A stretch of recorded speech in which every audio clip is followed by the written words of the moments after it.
Audio, okay. So may audio tayo. So I thank the Lord for the privilege to be here this evening and for the privilege of the schedule to be giving a devotion for this prayer meeting. Although minsan may part diyan, syempre, pagka nandito ka na sa harapan, it's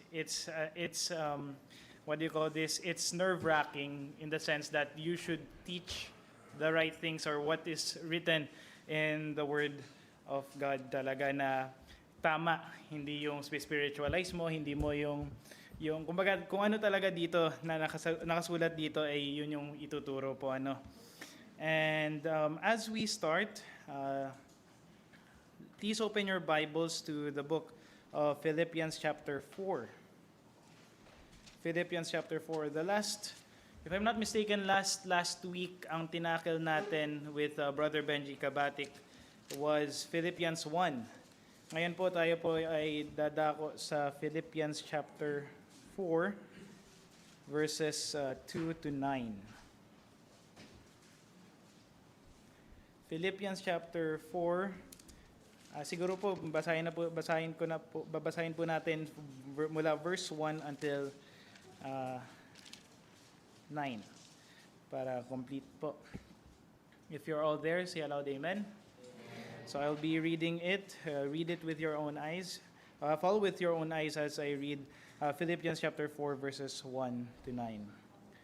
It says here, "Therefore, my brethren, dearly beloved and longed for, my joy and my crown, so stand fast in the Lord, my dearly beloved.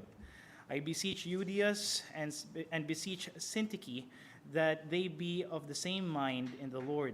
And I entreat thee also, true yokefellow, help those women which labored with me in the gospel, with Clement also, and with other my fellow laborers whose names are in the book of life. Rejoice in the Lord always, and again I say rejoice. Let your moderation be known unto all men. The Lord is at hand. Be careful for nothing, but in everything by prayer and supplication with thanksgiving, let your request be made known unto God.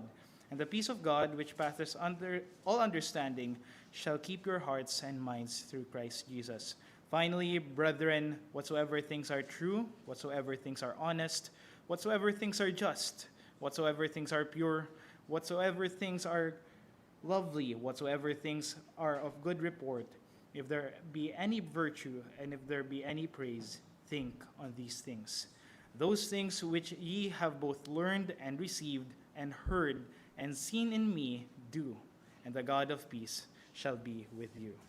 Let us go to the Lord in prayer. Dear God, gracious Heavenly Father, we thank you for this day, for this evening, that we have the privilege to study your word. We thank you, Lord, for your provision and guidance throughout the week. And Lord, as we are about to learn your word, may I speak those things which are right in your sight, and may we be edified from your words this evening. All we ask and pray in Jesus' mighty name, we pray. Amen. So, ang context or background po nito, if we look in the previous chapters, previous verses, makikita po natin yung last week nga po na pinag-aralan natin with Brother Benji Kabatik, that we should pray with joy, or our prayers should be a joy. And sa other chapters din po na pinag-aralan before this, to give you a brief context, this exhortations of Paul starts with chapter 3. Makikita po natin dyan yung same verse na makikita natin dito sa verse 4, "Rejoice in the Lord always." Sabi po dito sa verse 1 of chapter 3, "Finally, my brethren, rejoice in the Lord." So that's the start of the exhortations of Paul. And as we read Philippians chapter 4, I just want to give a brief theme na mapapag-aralan natin within this month na nakita ko sa schedule natin, is that na binigay sa amin mga magde-devotion for this month, is that God's people are commanded to bring their requests to Him. In what sense? Bring our prayers to Him. And one of the things that we are prone to do, or fallen condition of man is that we are often frustrated and divided as we try to do things in our own fleshly way. Bakit ko po nasabi na may problema po, ang problema po ng bawat isa o bawat tao is that we are usually frustrated or divided. Basahin po, if we read verse 2, makikita po natin dito. Ang sabi po dito, I beseech Euodia or Euodias and beseech Syntyche that they be of the same mind in the Lord. During this time po kasi, just to give you a brief background, may part na may alitan sila. Hindi sila, kumbaga, as Christians, we have that, as people, we have that problem of having divisions among ourselves. And as Christians, hindi dapat po natin itong ginagawa. So, Paul was trying to reconcile the issues between the women at that time. Makikita po natin sa maraming mga epistles ni Paul from Corinthians, tinatry niya po i-reconciliate yung mga bagay na may problema sa church. And makikita din po natin dito sa chapter na pag-aaralan po natin, sa passage po natin, that he is exhorting or encouraging the believers at the church at Philippi. And the overall theme that we will be tackling for this evening is believers live in Christ-likeness through our actions and prayer. O mga fellow believers live in Christ-likeness through our actions and prayers. And the first main truth that we will see here is from verse 2 and 3. Ang sabi po dito, I beseech Euodias and I beseech Syntyche that they be of the same mind in the Lord. And I entreat thee also, true yokefellow, help those women which labored with me in the gospel, with Clement also, and with other my fellow laborers whose names are in the book of life.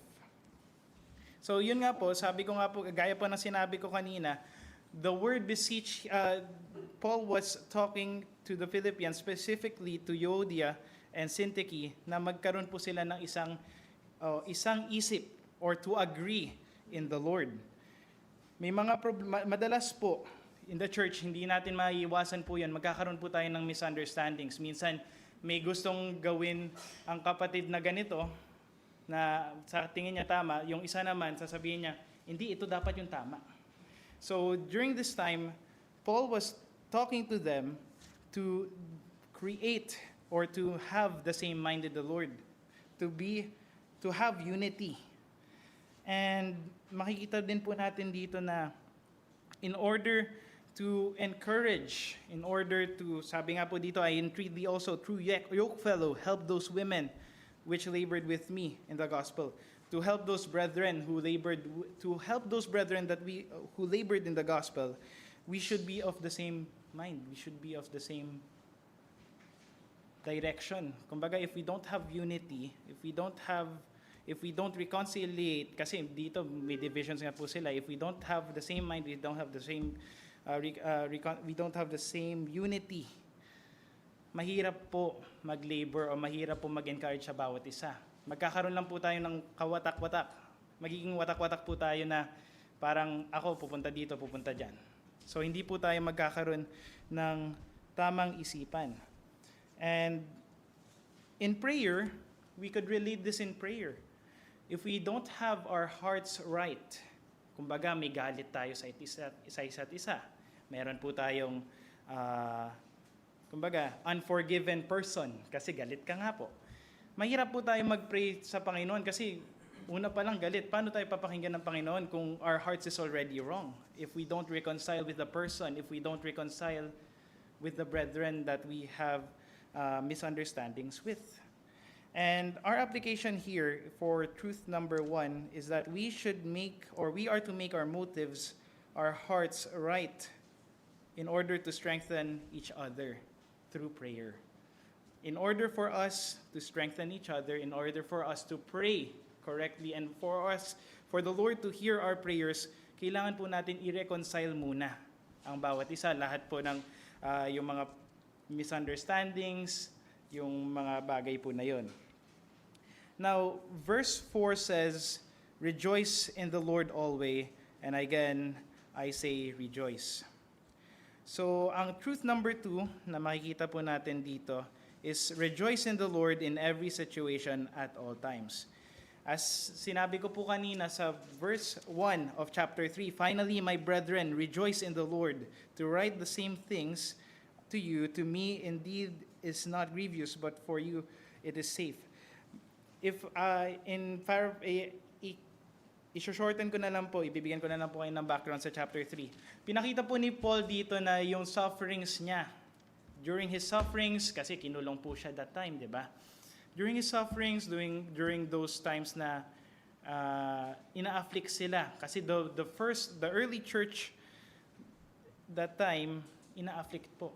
Marami pong persecutions. Hindi mo maiiwasan yung, sabi nga po nila, na pinispit, binabato. But ang sabi nga po dito, in all situations, or rejoice in the Lord always. And again, I say rejoice. Paul, binigyan ng diin po ni Apostle Paul ang word dito na rejoice. He mentioned it 2 times, no? In which makikita po natin na binigyan niyang diin na we should rejoice in the Lord always. Paano po? In what circumstances? In persecutions. During the time, pinapersecute sila. In our time, may persecution po. In our times, sa mga may trabaho po dito, may mga circumstances na parang pangit, ang hirap, parang ayaw kong kumbaga nangyayari sa ating mga fellow believers is that nagiging sad tayo, minsan nagagalit, minsan, kumbaga, all the negative thoughts nangyayari. And sometimes, we usually become sad, or we usually, what do you call this? We usually become discouraged pagka hindi sinasagot ng Panginoon ang ating mga prayers. Tama po ba? Maraming nalulungkot, di ba? Pero sabi po ni Paul dito is that we should rejoice in the Lord always. And sabi nga po sa iba, I will say it again, rejoice. So sa lahat ng mga bagay po, be it persecutions, bad circumstances sa trabaho, pinagalitan ka ng boss mo, pagod ka sa trabaho, sa school, mali na naman ako, bumagsak ako, nasa less than 90 ako, sa mga paces dyan, nagpe-paces dyan, less than 90 ako, malulungkot ka ba?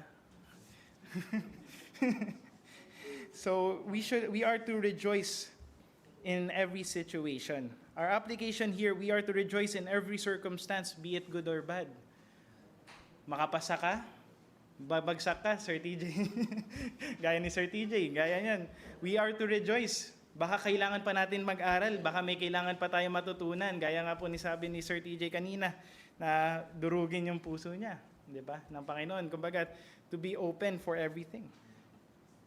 And moving forward, sa verse 5, ang talagang text na binigay po sa akin this evening was from verse 5 to verse 7. But as I said, we went from verse 2 until verse 9. Sabi po dito, let your moderation be known unto all men. The Lord is at hand. Nung una, iisipin, ewan ko po kung sa inyo po, what is the meaning of moderation? Kasi minsan moderation sa pagkain lang natin yan naririnig eh. Sa mga nagfa-fasting, moderation sa mga LCIF dyan, sa wine. Ano pa? Drink moderately. Drink moderately. Doon lang natin naririnig yung moderate. But it's for context, this is very seldomly used by Paul in his writings. As I read this many times nung nakarang linggo, sabi ko, ano bang ibig sabihin ng moderate? So in other translations, in the Greek word epiekes, no, makikita po natin doon yung word na it translates to fairness, reasonableness. Sa ESV, it says reasonableness, and sa iba po, gentleness or gentle spirit. Ang ibig sabihin po dito, let your moderation be known unto all men. Dito po papasok po ang ating third truth. Christ's character of gentleness or reasonableness must be seen in all our doing, for His coming is near. Sabi po diyan, the Lord is at hand. Ang sabi kasi po dito yung word na reasonableness. When we think about something reasonable, maiisip natin dyan is that, tama ba to? Makakatulong ba to? Sabi nga po ng ibang commentators from McDonough, sabi po dito, seeking what is best for everyone and not for just oneself. Kasi usually, marami sa atin, marahil naisip po natin, gaya po ng mga nating topics, ang prayer natin usually pang sarili lang natin. Iniisip lang po natin ang sarili natin. Hindi po natin nalilista dyan ang mga kapatiran. Na, sige, minsan malalagay niyan, kumbaga kung ano na lang nandito, na-post dito na for the whole church, yun lang natin naaalala, yung mga kapatiran. Sabi po dito, let your moderation, let your gentleness, let your reasonableness be made known unto all men. Moderation implies selflessness or respect for others, or yung gentleness. Gaya po ng sabi ng truth natin, Christ's character of gentleness must be seen at all times. Sa lahat ng gagawin po natin. Kasi usually, nangyayari po sa atin, we only think of ourselves. Hindi ko po tatanggalin yung sarili ko dyan. Ako po, nung nabasa ko to, ako muna yung natamaan dito na usually, madalas, iisipin ko, bakit ako? Di ba dapat siya? Hindi ko na iniisip yung mga kasama ko. Hindi ko na iniisip yung mga nasa paligid ko. Gaya po, sa lahat po sa atin, alam ko po may mga ganun po tayong times. Yung ma-fine ka pa lang, paano ko dadaan dito? Ito lang yung alam kong daan ba't ako dito dadaan? Tapos na-fine ka. So, yun. Hindi ka kasi sumunod. Yun. So, makikita po natin dito our gentleness, our reasonableness. We should think of others. We should think not only of ourselves, we should think of others. We should imply that selflessness character, that gentle character, na sa lahat ng ginawa ng Panginoong Kristo, everything was reasonable, everything was gentle. He was speaking gently. Actually, yun pa yung isa, nung napag-aralan ko to, speaking gently. Hindi laging kailangan mataas yung boses, hindi dapat, mahirap sa mahirap kung tutusin. But if we would want to be Christ-like, we should have this Christ-like character of gentleness. And the application we could get from here is that we are to think of others in each prayer we make, in each doing we make, in each action we do. We should think of others first, more than ourselves. We should be reasonable in all our acts.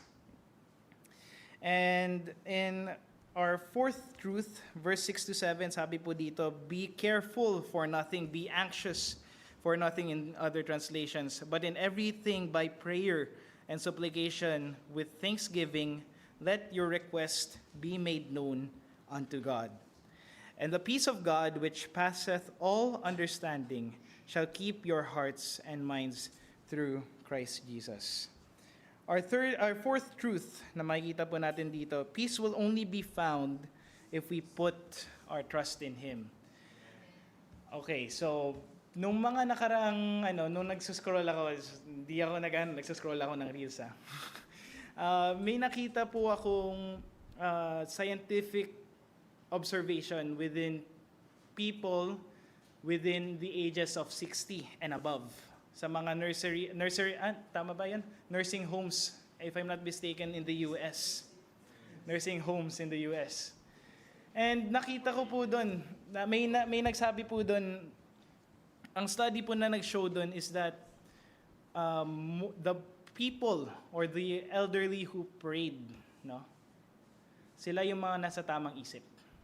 Hindi sila makakalimutin. Kasi ang study na nag-show doon, nakalagay doon, mas calmer sila. Wala silang iniisip kasi. They put their trust in their prayers.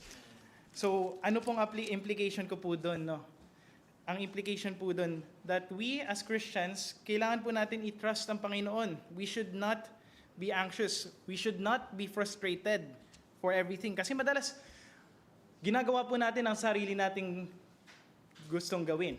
Kumbaga, nahirapan ako sa Tagalog ko ngayon. Madalas, we try to do our own way. For example, example ko na lang sarili ko kasi wala akong maiisip na example eh. The more I do my own way sa pag-decision making ko pa lang, alam niyo po, di ba, nagpa-buy and sell ako. So decision making ko pa lang, minsan mapusok yung pag-decision making ko. Hindi ko muna inaasa sa Panginoon yung in prayer yung mga desire ko. Nangyayari po doon madalas. If we don't ask or if we don't trust the Lord, ang madalas nangyayari po dyan, everything fails. If we trust our own selves, everything fails. Kasi we are not founded in a good foundation. We don't rest our case in the Lord. And what we can see here is that we should trust Him through our prayers. Sa lahat ng gagawin po natin, para hindi po tayo maging anxious, para hindi po tayo mag-isip-isip, sobra. Hindi po tayo maging mabalisa, o hindi po tayo mabalisa. We should trust the Lord in our prayer. Sabi po diyan, but in everything by prayer. Ang prayer po dito is being with a worshipful attitude to bring our request, our supplications. We can only not be anxious, by requesting our specific concern or specific needs. Sabi po dito, and supplication. Then sabi po diyan, but in everything by prayer and supplication with thanksgiving. Sabi po diyan, with thanksgiving. Sa lahat ng request, sa lahat ng prayers po natin, we should give Him the gratitude in every prayer we make. Kasi He is the only one who controls all things. He is the only one who grants all things. Hindi po natin magagawa to if we do, as sabi ko nga, if pipilitin natin gawin ang sarili nating gustong gawin, or our own ways talaga. If we push that, mahirapan po tayo. Lahat po niyan magbabagsak kasi all our fleshly ways would lead to our fall. And our application here is that we are to trust God through our prayers. We are to trust God through our prayers for the peace of God to dwell in us. Sabi nga po dyan sa verse 7, and the peace of God which passeth all understanding shall keep your hearts and minds through Christ Jesus.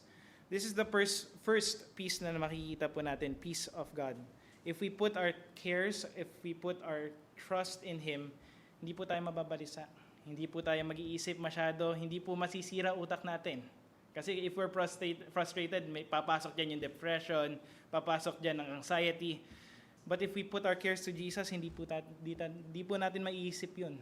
Kumbaga, we will be at peace. Sabi nga po dito, which passeth all the understanding will be granted to us. And on our last truth, our truth number, 5. Truth number 5. A life that showcases Christ-like character will create an environment of peace. Verses 8 to 9. Sabi po dito, finally, brethren, whatsoever things are true, whatsoever things are honest, just, pure, lovely, are of good report, if there be any virtue, if there be any praise, think on these things. Those things which ye have both learned and received and heard and seen in me do, and the God of peace shall be with you. And based on context, this is the conclusion to his exhortation, and conclusion ni Paul's exhortation niya. And if we do these things, maalala po natin dyan sa Galatians 5:22 to 23, yung Christ, yung fruit of the Spirit, if we do those things which are true, which are honest in the sense, sabi nga po dito sa notes ko po, is noble, to be respected. Just, yung tamang gawin, yung matuwid natin gawin. And if we do those things which are pure, those things which are lovely, and those things which are commendable, good report. If we do those things in Christ-likeness, if we have that Christ-centered mind, we will create an environment or environment of peace. Bakit po?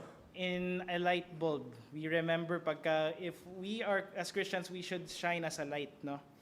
Makikita po natin dyan, those things which ye have both learned and received and heard and seen in me, do, and the God of peace shall be with you.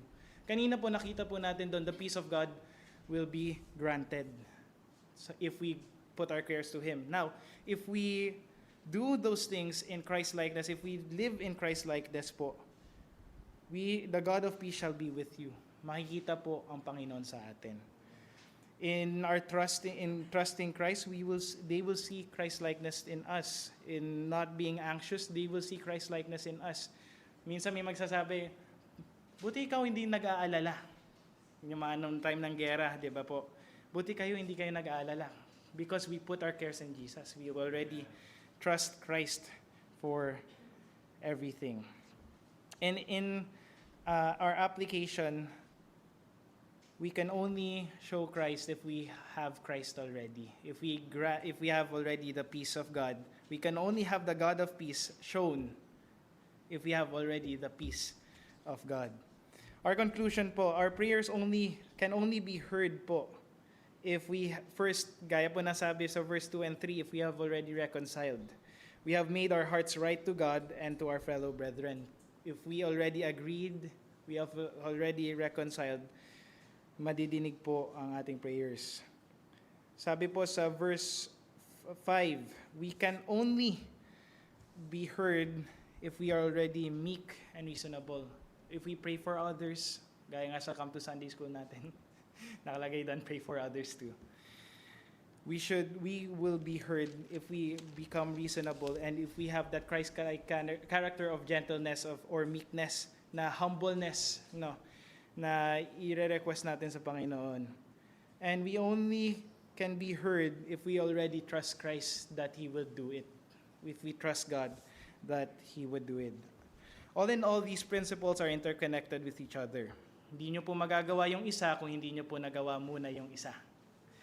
Gaya po, if we don't have the peace of God first, if we were not granted the peace of God, we will not get the God of peace. And if we vice versa, we can only show, or the peace of God, the God of peace will only be shown if we have the prerequisite.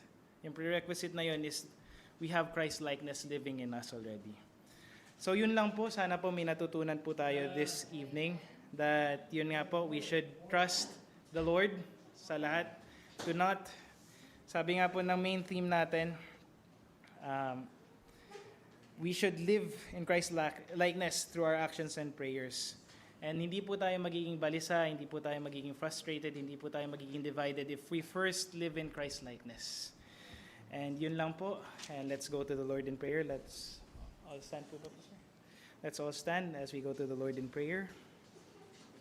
Dear God, gracious Heavenly Father, we thank you for this evening that we have learned from your word, that we should trust you, Lord, that we should leave our cares to you, and that we should first have prerequisites in prayer, that we should first have a right mind, right heart, right motive.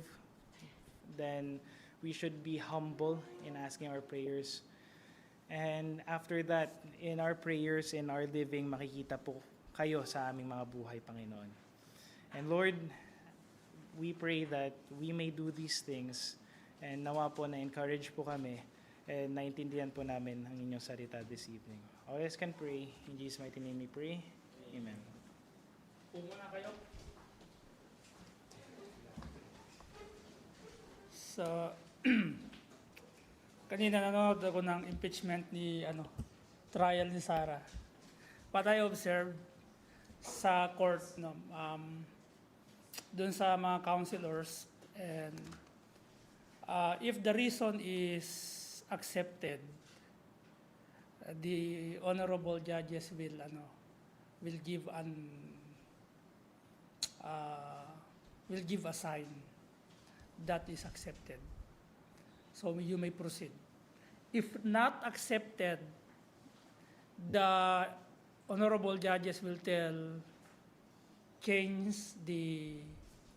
you can change your phrase or your the nature of questions or the nature of reasons you need to appeal. So yun po yung isa sa nakita ko. The same din sa ginawa ni Paul. It's very precise yung ginawa ni Aldrich. Actually, yun kasi ang gusto kong hanapin sa mga yung pag nagpe-preach, yung truth, dun din lumalabas yung truth. As I give them pointers to do, even before Elijah, I give my points how he do exactly what is to be made in sermon. Kasi pag ikaw ang mismo gagawa ng sermon, you don't need to see internet or Google.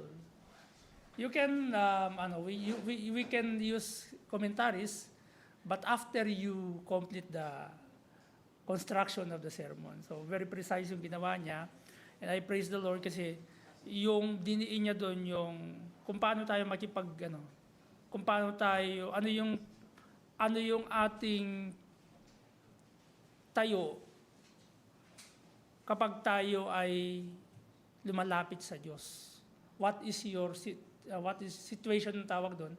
What is your posture when you ask God for something God wants to grant to you? But of course, God wants to see first your motivation. Yung motivation mo. Okay? Yun kasi yung magiging hadlang. Baka nag-pray ka ng pray, you don't even ask God for the forgiveness. Yun yung mga hadlang. Maaaring sa isip mo okay ka, pero meron ka palang nasaktan. Meron ka palang kasalanan na ginawa that you don't even confess to God.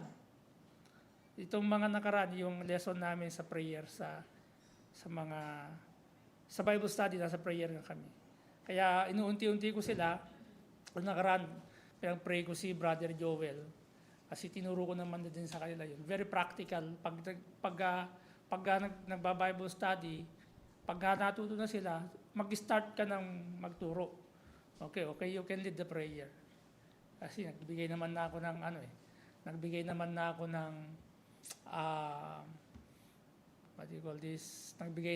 ng mga example how to pray. Yung pattern how to pray. I use yung synonym ng pray. Di ba? Yung synonym ng pray, yung pray, saka yung acts, ginamit ko din yon. So that's very practical pattern to pray that sometimes I use also when we pray together with the family. Okay? Kasi magandang pattern talaga siya. Okay, thank you very much for that. So now let's proceed to our prayer time. Tama ba? Prayer time tayo? Before you. Okay? So siguro, gawin naman natin to the right. Uupo kayo doon, mga men. Brother Ethan. So next na speaker po natin sa devotion speaker natin is no other than Brother Ethan. Kanina nag-usap na kami. Sabi ko sa kanya, even the preachers, if they confuse to make, kasi yung tinuro sa atin, that is just philosophy. Wala pa yung kabuuan doon yung tinuro ni Pastor Cornelio. That is just philosophy, how to syntax, how to get the proper interpretation. Wala pa yung buong doon, yung buod doon. Okay, even sa mga preachers, if they wanted to sit with me in making their sermon, you can, I'll give you time. Last Sunday, I give my time to Aldrich before I sleep. Diba? So, binigyan ko sa mga point. Okay? Actually, I give also some points to every preacher every time that I send my schedule. Okay? They know that. So, to the right tayo, to the right naman. To the right. Dayan, pag-pray mo yung prayer. To the right, pa ganyan. The right clockwise.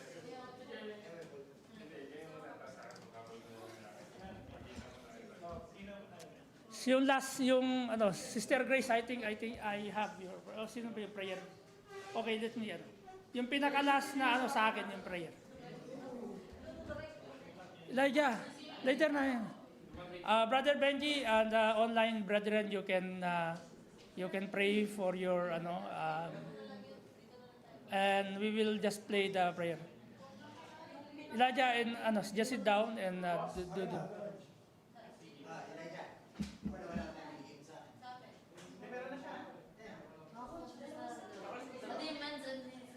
Hindi lahat paikot. Pati babae, kasama yung babae. To the right.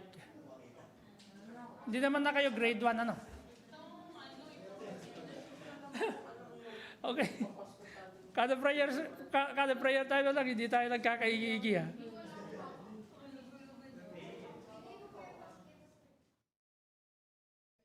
Okay.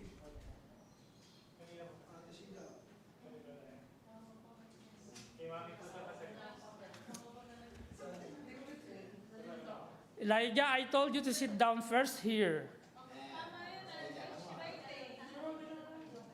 Paganyan to the, paganyan. Hanggang matapos sa dulo. Yung last yung aking ipagpe-pray, kung sino yung last sa inyo, sa akin yon. Nandun yun sa kay Dayan. Oh, okay. Okay? I'll give you time to pray. And then after that, we have some prayer there. Kung tapos na kayo mag-pray, you can see the slide. Whatever you can pray before we have a closing hymn and closing prayer, then okay, just play the Elijah, the prayer, what do you call this, the slide. Okay, you may now pray. Okay, let's all pray now. Spend time in prayer. Spend time in prayer.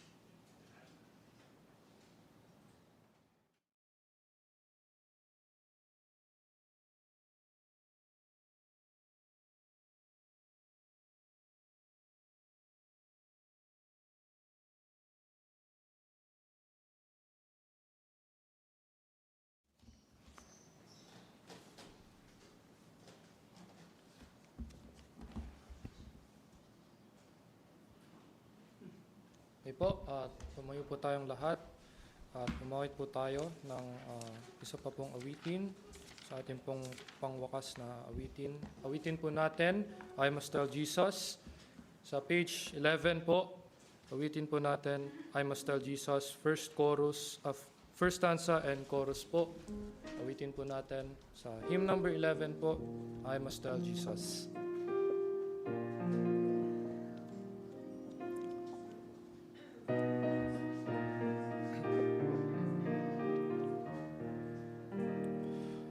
I must tell Jesus all of my trials. I cannot bear these burdens alone. In my distress, He kindly will help me. He ever loves and cares for His own. I must tell Jesus, I must tell Jesus, I cannot bear my burdens alone. I must tell Jesus, I must tell Jesus, Jesus can help me, Jesus alone.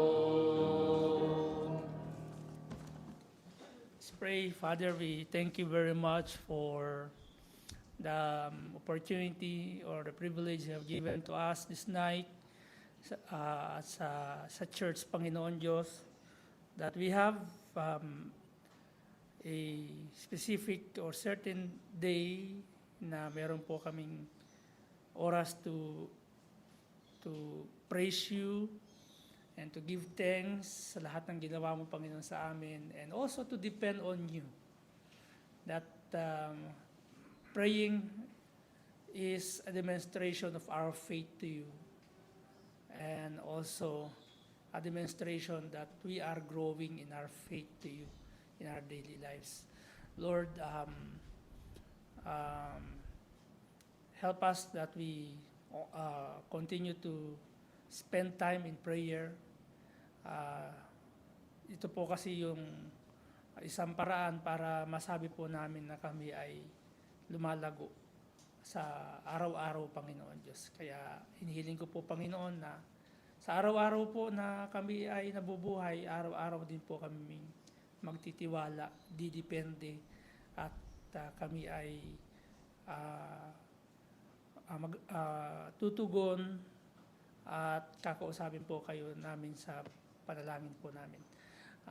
Yun din po, Panginoon, sa mga panalangin na nasambit na kanina ng bawat isa. Kayo po, Panginoon, ang nakakaalam kung ano yung marapat na o kalooban mo sa bawat panalangin na hinihingi po namin, na makabubuti po sa amin, na kapag kayo'y tumugon, kami ay, our joy might be full. Father, once again, we also pray na yung mga kapatiran po namin, hindi po namin nakakasama pag Tuesday na prayer meeting, na Panginoon ay paglaanan po nila ng oras, ng panahon, upang makasama po namin sila, Panginoon Diyos. Kung sila man ay walang mga day off, naway bigyan niyo po sila ng day off, Panginoon Diyos. Makasama po namin sila sa lahat ng gawain ng Iglesia, Panginoon Diyos. Muli, kami po ay, ang lahat ng ito ay amin pong ikinukumit sa iyo. Wala po kami magagawa kung wala po kayo, Panginoon Diyos, kung hindi niyo po kami tutulungan. Kaya umaasa po kami patuloy sa biyaya mo, na sa araw-araw magawa po namin yung kalooban mo sa buhay po namin. Dalangin ko na rin po, Panginoon, yung amin pong kakainin na pagkain na inihanda ng mga kapatiran, naway pakalinisin niyo po ito, maging kalusugan sa amin pong pisikal, at yan din po, Panginoon, pagpalain niyo po yung kamay na ganda. Ito po, idalangin po namin sa tanyong pangalan po lamang ng dakilang Panginoong Jesucristo. Amen. You are dismissed. God bless you, and